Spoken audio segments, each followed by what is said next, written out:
It's Jacob Doodle here, and we have the draft guru himself back again after an awesome Gavin Mckenna Stenberg video. Dave Hall, what's going on, man? You excited for this or what? Hey, what else to do on a rainy Monday than talk some shop and talk a little prospects? So thanks for having me. Yeah, so the last video, we did the whole Gavin Stenberg conversation, the hot debated topic. This one, we're going to think, and it's kind of funny because worst case scenario, but, let's say the Vancouver Canucks don't get that first pick, don't get that second pick. And, there is a team that could still potentially not pick Gavin or Stenberg in those first two top picks and go with the defenseman. That's a possibility. But let's just say those guys are gone, and we're focusing on the rest of the guys and how the Canucks strategy is going to work. So let's get straight into it. I have NHL Tankathon here. And by the way, go follow all Dave Hall and all his socials on Canucks Army and everything. He's really, really a great guy, and he does great content. So definitely go check that out. So the guy who's getting probably the most discussion these days is Verhoeff. He's getting to be kind of a bit of a consensus almost. I don't know, but to be that number 3 guy, some people like Jason Bukala, right? For example, he went out and he had him as high as number 2, and we're going to get to that as well. So right now, if you're the Vancouver Canucks, I know they have a lot of defensive prospects. Would you pick him, or maybe you're looking at someone else? How would you do this, Dave?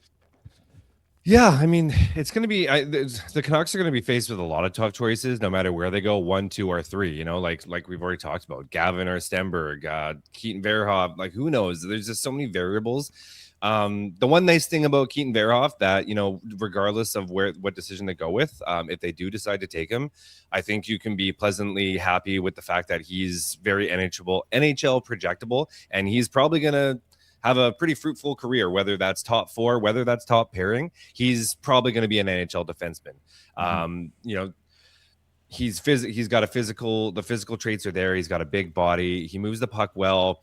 One thing I do wonder, he's putting up a pretty impressive collegiate career at 17 years old. You can't knock what he's doing. It's fantastic. I do wonder how much that offense truly projects to the next level in terms of, that top pairing 60-point defenseman guy. I do kind of project him as more of a, Aaron Ekblad type of top pairing defenseman, which, hey, is that a bad thing? Absolutely not.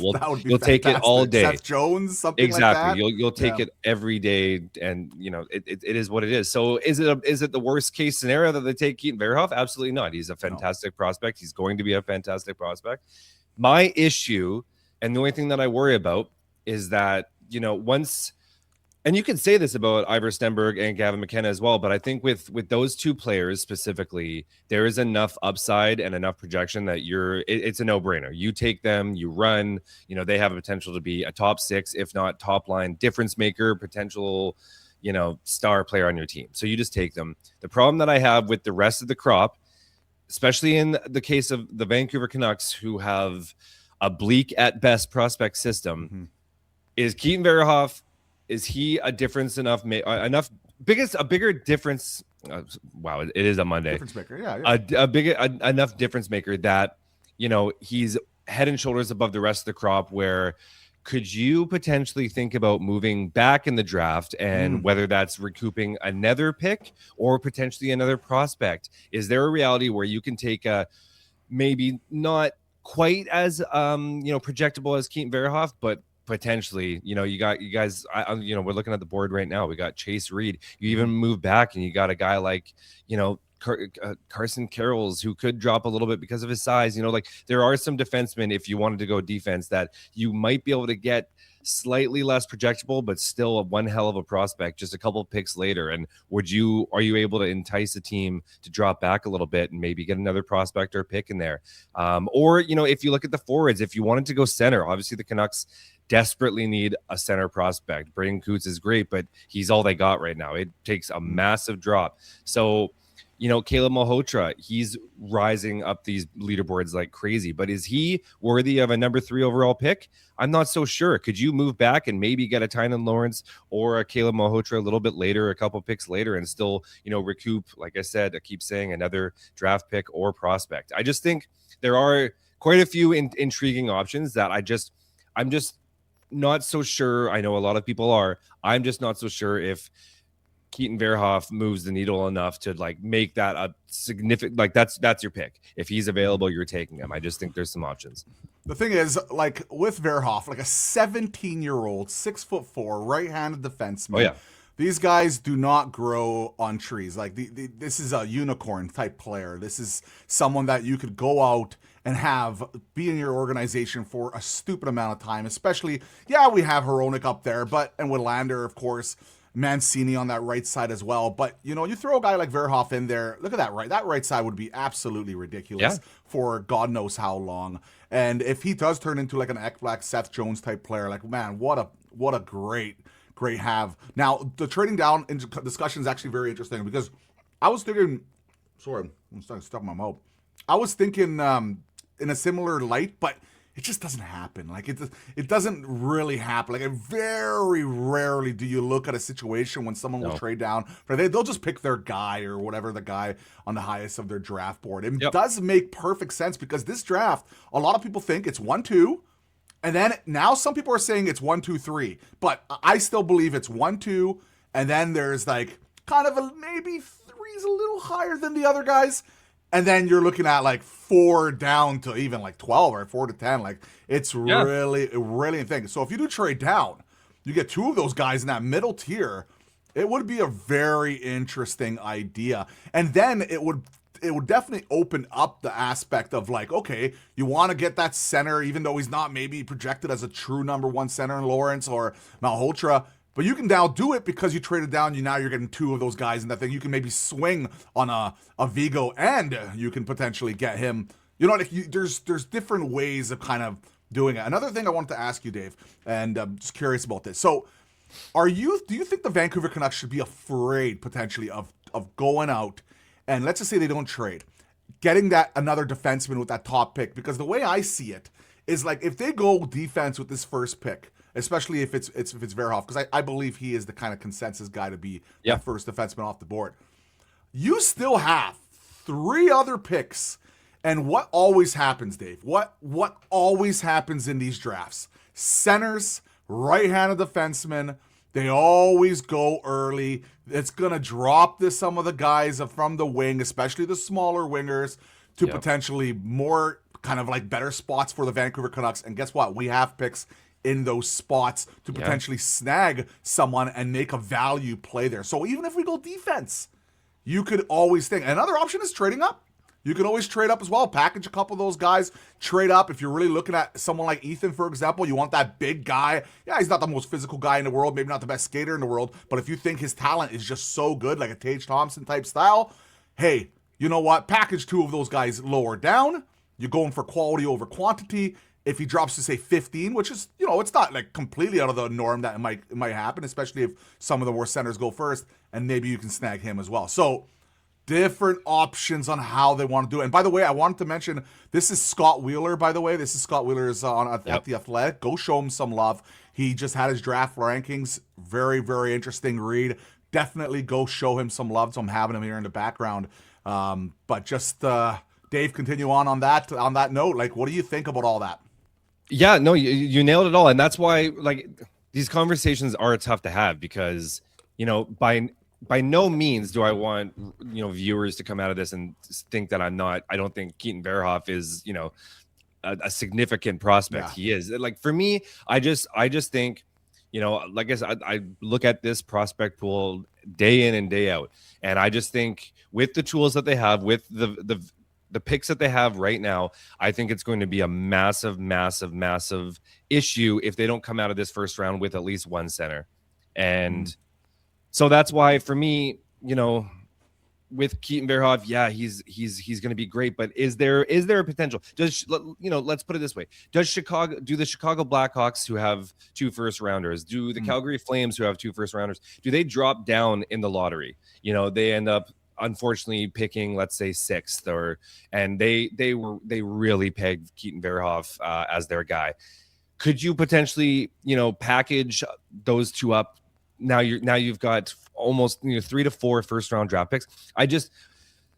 I don't know. It's a very interesting conversation. I really like Keaton Verhoeff, but for me, there's guys like Chase Reed who I think are coming up right behind him, who maybe not as safe as a prospect as Keaton Verhoeff in terms of NHL projection, but he's a damn good player, and his offensive upside is pretty fun.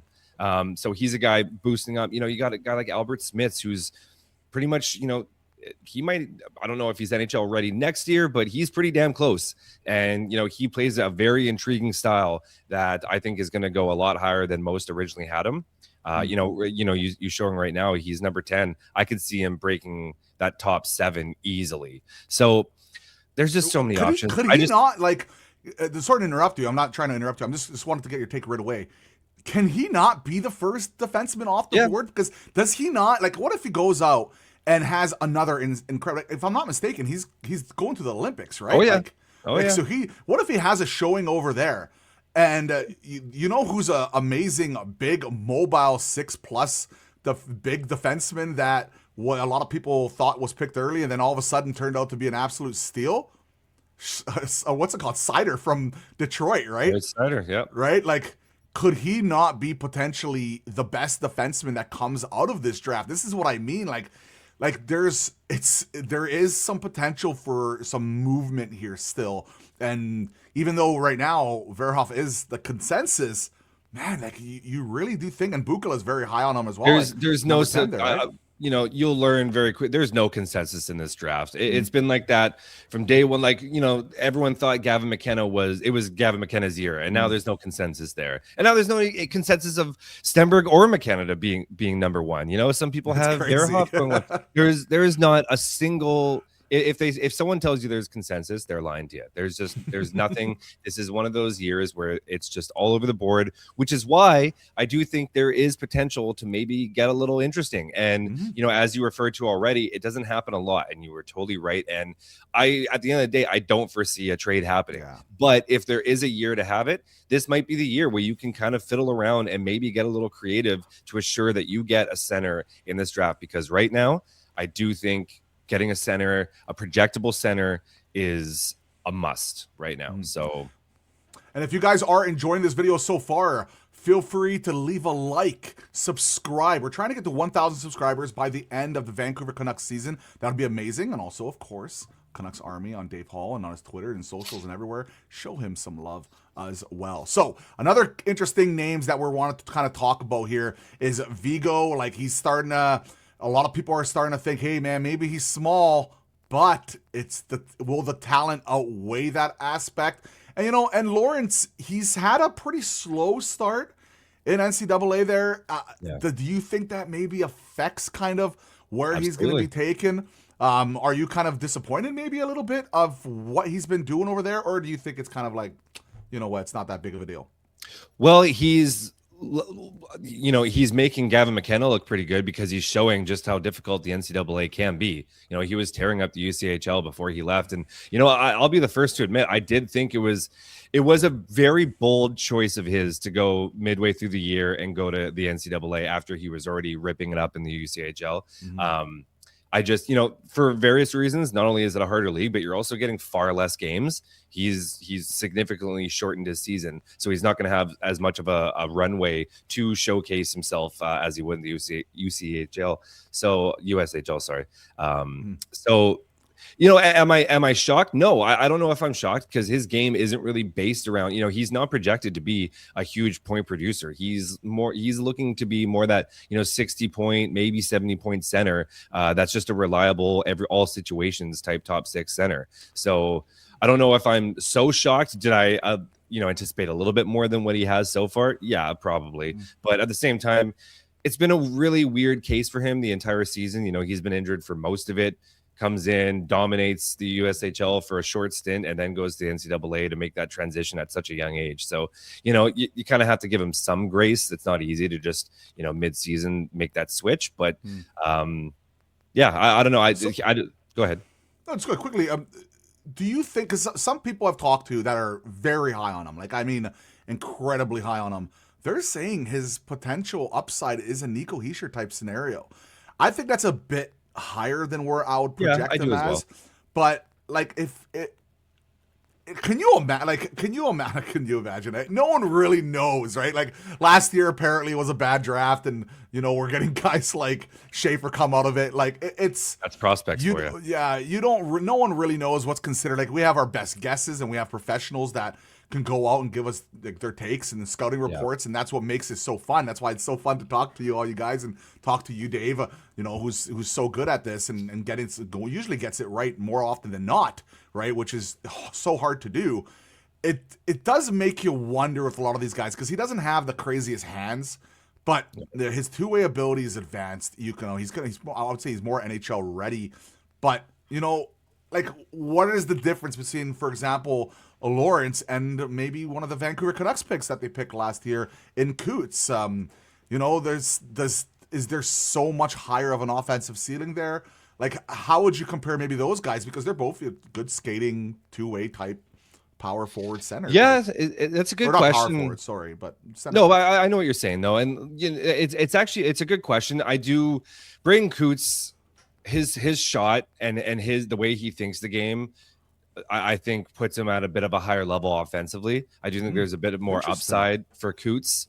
Personally, that's just a personal thing. Tough, right? Yeah, it is tough. That's just offensively.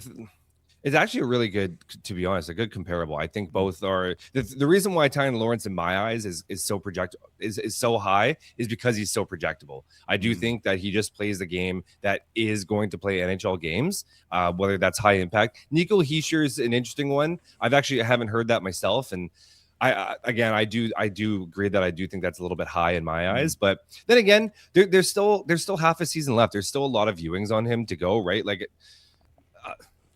He just made the switch. Let's see how he can translate. Maybe he'll prove me wrong, and maybe there is a little bit more, and maybe I'm just being a little too low on him, and I need to get more viewings on him with BU.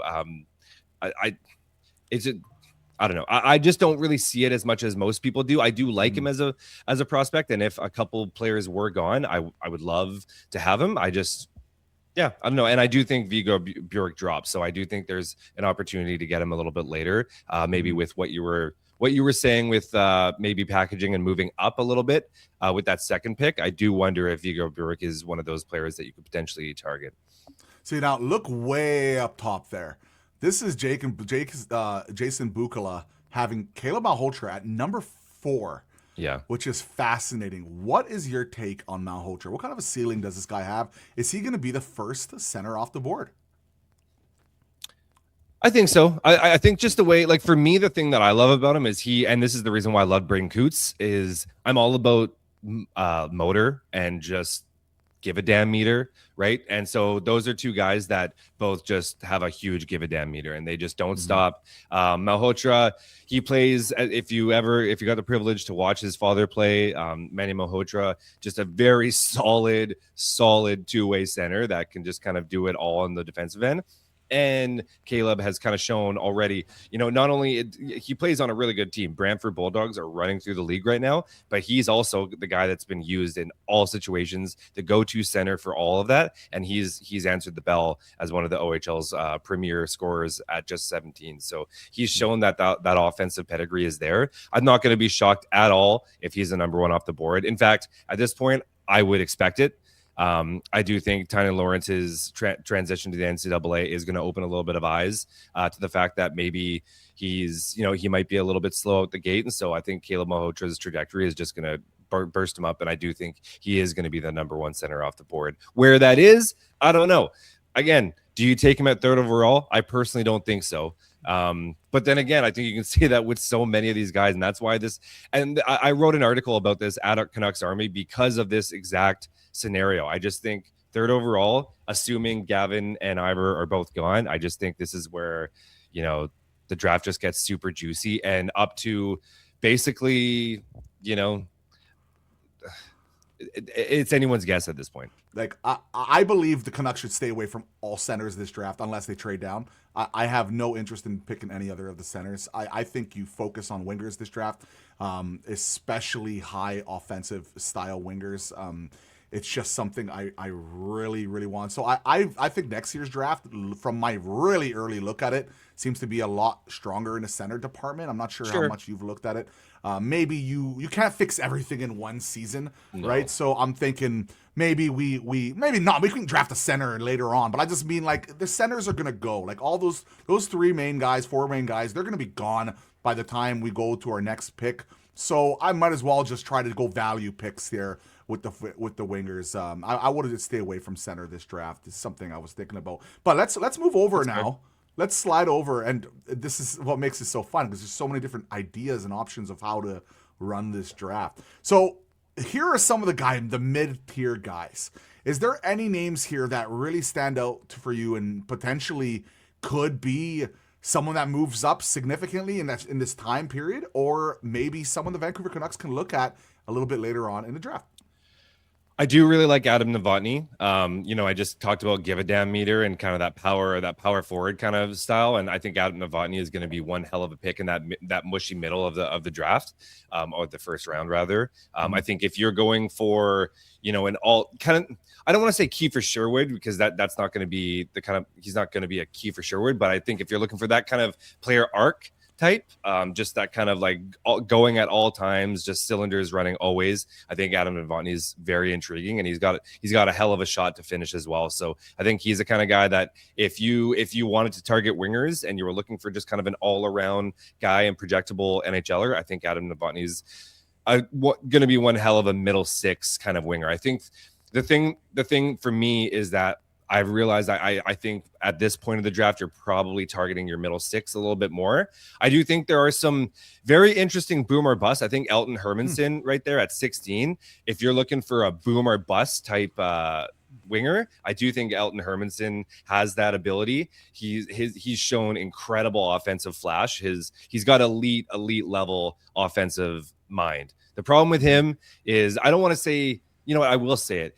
He has a tendency of kind of just pissing you off when you watch him because there's just sometimes he's trying a little too much, and there's just some plays that he just tries a little too hard to make the perfect play, and it's just a little infuriating sometimes where you could just chip it off the boards and just make another play. But if you're looking for a boom or bust, I think Elton Hermanson has that, and if you want to see a fun highlight, I do have it on my Twitter where I just basically picked whether it was goals, whether it was moves, like hands. He just has a pretty fun highlight package, and same with a guy like JP Holbert. Oh my god, it's a Monday, can't talk today. Having a struggle, okay. But me either, man. I just came back from having bronchitis, so I'm surprised I even have my voice back at all. But yeah, I understand. Blame it on the rain. I don't know what this is, but JP, he's a really interesting prospect. He's a guy. He's ripping up the WHL right now. His shot is, he kind of reminds me of Brock Besser, just a little bit better of a skater than Brock Besser. But he kind of reminds me of that kind of player. Just that booming shot, always looking for that one timer. He's a guy that I've heard I know he's a guy that some people have going even earlier than 15. Some people have him as the next, Ben Kindle, that someone packages up and takes him a little bit higher. I personally think that he might be a candidate to drop in the draft. Like he's 15 right here. I can see that being a nice ranking, but in terms of draftability, I wouldn't be surprised if he drops a little bit, maybe even to 20, if not a little bit lower, like basically into that Vancouver Canucks, Minnesota Wild pick range. I could be off on that. For him, you wonder about his competitiveness and the ultimate floor. Like, is he just like a really good WHL scorer that just finds the score sheet at the junior level, but will he be able to find that space at the NHL level? I'm not so sure. Some people are convinced of it. I don't know if I am yet, but he's a real interesting player and a tangible player in my eyes that the Canucks could maybe see. Yeah, it's this middle class. Like, I just want boom or bust guys, and if they go out and get one of those two guys or two of those guys or somehow maybe figure it out, I would be ecstatic because I think that's the direction they should go in this kind of range. And I want guys like you've heard this before. The give a shit-o-meter is high, right? Yeah. I want guys who are competitive. Like, even if they're kind of like meatheads and they're like over competitive, I would rather have an over competitive meathead than a guy who just doesn't give a crap. I would pick those guys over 100% of the time. Yeah, it can cause issues and things, but at the end of the day, if they're going to bust their ass every single shift and they're going to go out there and put it all on the line, these are the type of guys you want to draft. And let me ask you, is there anybody in this maybe kind of later tier that I guess their give a shit-o-meter is like really high? Someone that you can be like, you know what? Maybe, just maybe, these are some ones we're kind of looking at to potentially just keep the energy high. Because if we're going to be rebuilding from scratch, we need guys who care, right? We need guys who care and want to go out and give it their 100% on the ice. So I'm just curious what you think. If there's anybody that we haven't talked about yet that just has that.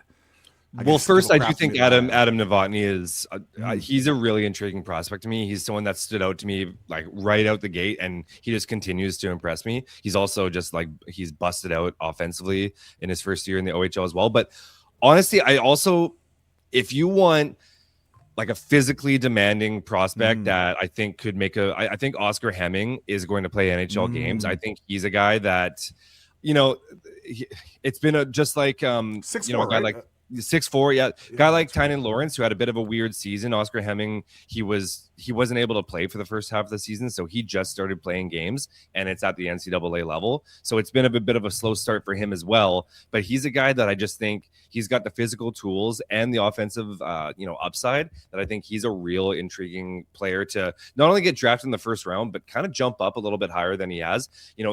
Because he wasn't able to play, he was a guy that kind of hovered around that second round, maybe late first round. And now that he's started to play games, you can see him kind of slowly jumping that list. I wouldn't be shocked if he's a guy that goes in, somewhere in that, I don't know, maybe 10 to 15 range, just because of, his size, determination, and his offensive mind. So he's a player that I would definitely be looking at as well to, if you're okay with just having a winger, he's a guy that I would maybe target to jump up for.